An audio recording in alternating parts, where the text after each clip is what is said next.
Hi, okay, sorry. So I just want to continue and I want to talk a little bit more about ketosis and being raw vegan, those two diets, and how they helped me and how they hurt me. Like I said, I did want both of them to work. I tried very, very hard at both of them. And so um, when I went raw vegan and when I was drinking all the juices and flooding my body with salads and vegetables of all kinds, a couple of things happened. So I did not get sick in the way that I still had all the symptoms that I was dealing with that I was trying to cure, but I didn't catch the common cold or the flu once for that whole year. I did not catch anything, even though people around me were catching it. My children were catching things, people were bringing things home. I did not catch anything. So that was pretty amazing to me. That was one benefit of that diet. The drawback to that diet was my symptoms were worse. They were definitely worse. I felt, all my inflammation was worse. My brain was worse. My brain was definitely worse. And my brain symptoms were worse. And I felt, I can't explain it, but I knew the diet wasn't working. I felt weak. Even though I had a lot of energy at first, I felt like I wasn't being nourished on a level that I needed to be. Okay, so I want to flip over and talk about when I was doing a keto diet. When I was doing this diet, my brain really did improve fast. My brain symptoms improved fast. My inflammation slowed down. I felt clearer in my brain, and I was able to eliminate several brain symptoms that I had never been able to eliminate up to that point, almost immediately within weeks of starting ketosis, which was amazing. I thought, this diet is for me. This is going to work. This is the one. Like, forget all the other stuff. I'm going to focus on fat and really pump up my fat. I whittled down my protein and I whittled down my carbs, and I was really focusing on fat as a fuel, and I was taking MCT oil and other things that would help me get into ketosis faster, and doing some intermittent fasting. But the reason why I had to stop this diet was my eyes got worse, way worse, dry, horrible, feeling like they're being, burned with chlorine. So the eyes were, I don't know. I can't explain what it did to my eyes, but it definitely, I could tell there wasn't as much fluid in my eyes. The other reason was my actual, this is a different discussion. It doesn't happen for most people, but my blood glucose actually went up. I actually shot into pre-diabetic territory when I was actually having no glucose at all. I was basically eating limited carbs, less carbs than I ever had, and my numbers were higher than they'd ever been, which astounded me and shocked me. And I thought, why? How on earth could my numbers be shooting up to pre-diabetic numbers when I'm virtually eating no sugar at all? So, and actually, once I started including carbs and starches, my levels actually came back down to normal. So that is just an aside. The other thing that ketosis did, which was its downfall for me, was that my thyroid numbers were completely horrible, and as well as my adrenal function was shot. So I was just so fatigued, so tired. My thyroid was getting worse. There was many reasons, but I knew that I couldn't sustain that diet.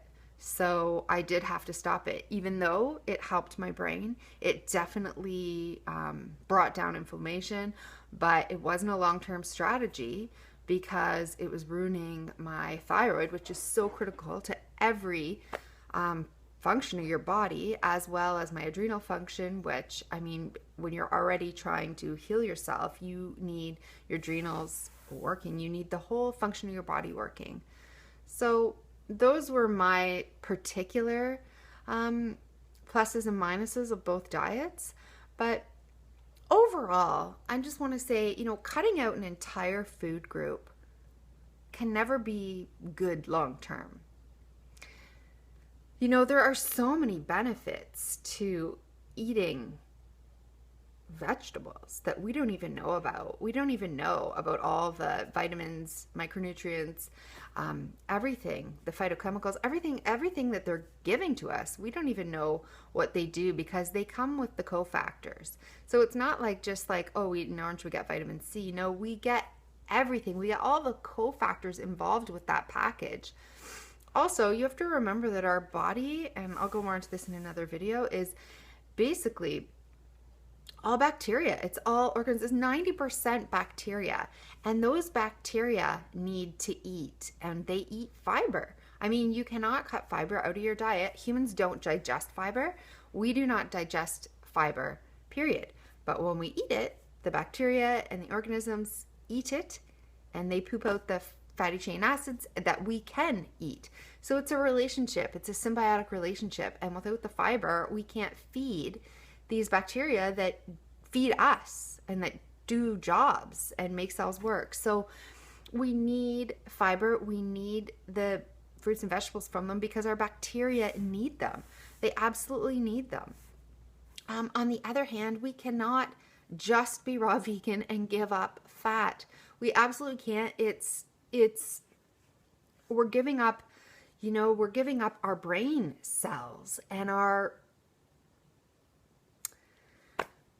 bones and the components, the fatty acids that make up these cells. I mean, our body, when forced to be only eating fruits and vegetables, can manipulate itself. So, but you don't want it attacking your own body. You don't want it to be eating your own biome or eating the own lining of your cells. It will attach, your bacteria will attach itself and start to eat its own body if it's not given the proper building blocks. So if it's not given any fat, it will find the fat, it will take it, and it will convert it from, and you don't want that. You don't want that because it's putting stress on your body, and it's like a symbiotic relationship. When you think of the world and the ecosystem, everything from the ants to the bees to the fish to the reptiles to all the animals and mammals and everything living on land, we're all in a relationship together.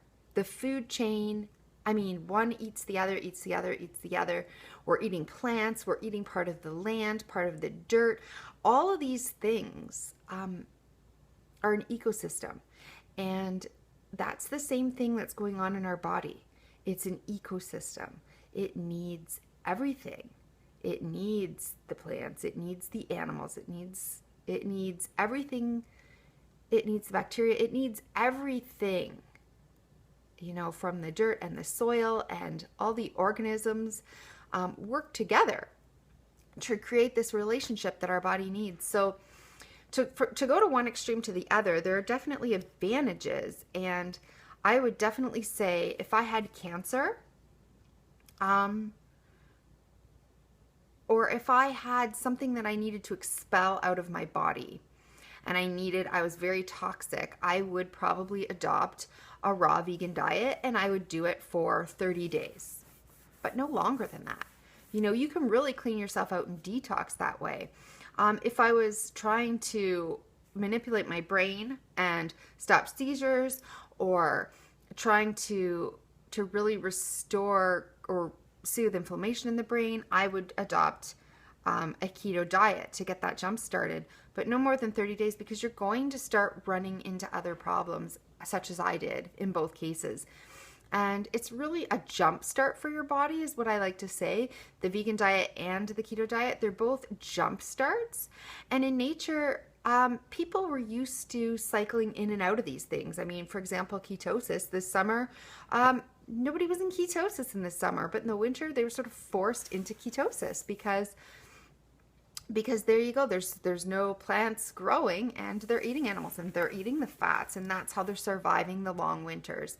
But then the spring comes and all the green and comes, and the plants and the fruits and the vegetables and everything is back out and vibrant, and we're getting more carbohydrates, and we're cycling. It's like this harmonic cycle every year, and that's why eating seasonally is so important. It's just, you can't exist eating one diet or the other. And just take veganism for an example. People are able to sustain that diet, not because it's a healthy diet and that's how we were created to live. Absolutely not. They're able to do this because we have access to so many fruits and vegetables at our fingertips in the grocery store year long. We have juicers and blenders and all these things that make it possible for raw vegans to sustain themselves on these types of food. If you went out into the middle of the forest in the winter, in December, and thought, okay, I can live out here until February, after about a week, you would be going, where is the fish? Where are the animals? Where is the fat?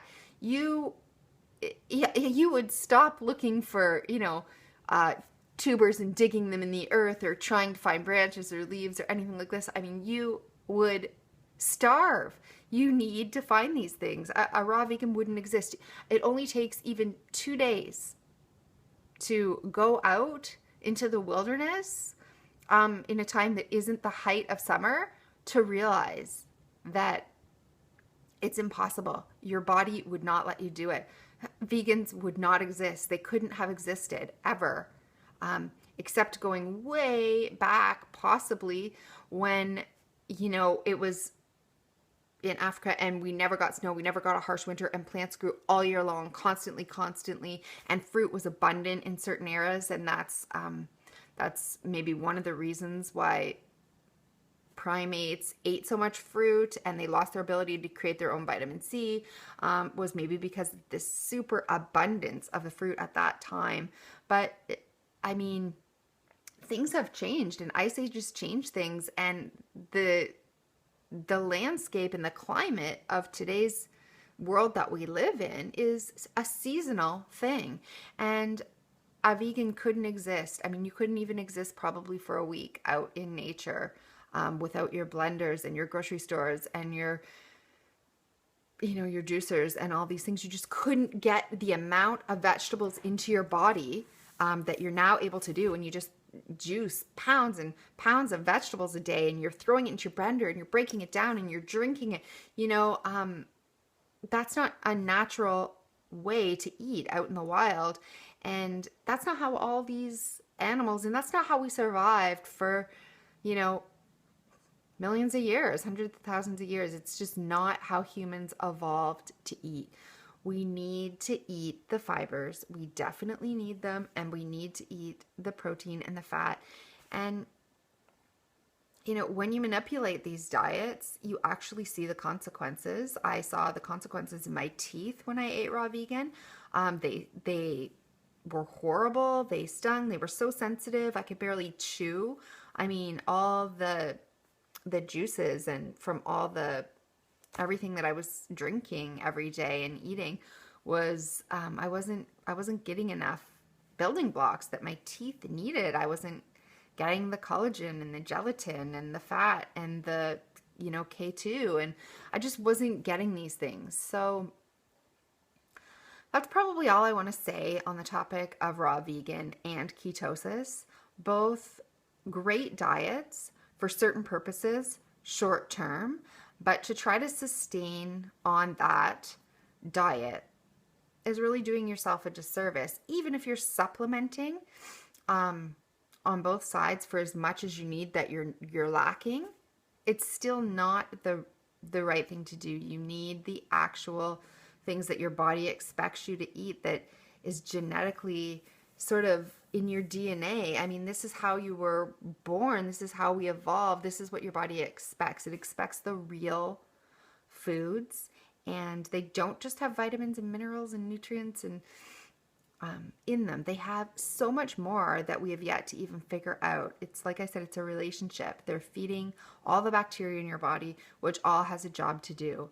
And I think we need to be more respectful of that, and we need to eat with the seasons, eat what nature intended us to eat. But sure, go into the grocery store and you can, you can get whatever out of season. But in the dead of winter, do you want to be eating 10 pineapples a day up in northern Canada? I don't know. I mean,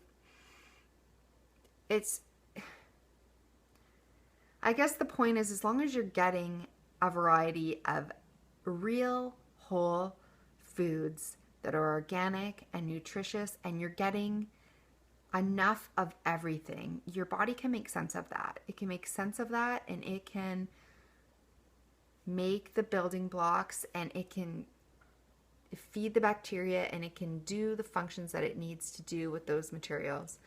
But when you're lacking, it shows up in your body. So that's all I want to say, and I'll come back and talk a little bit more about other particular mid-range diets that worked for me and didn't work for me.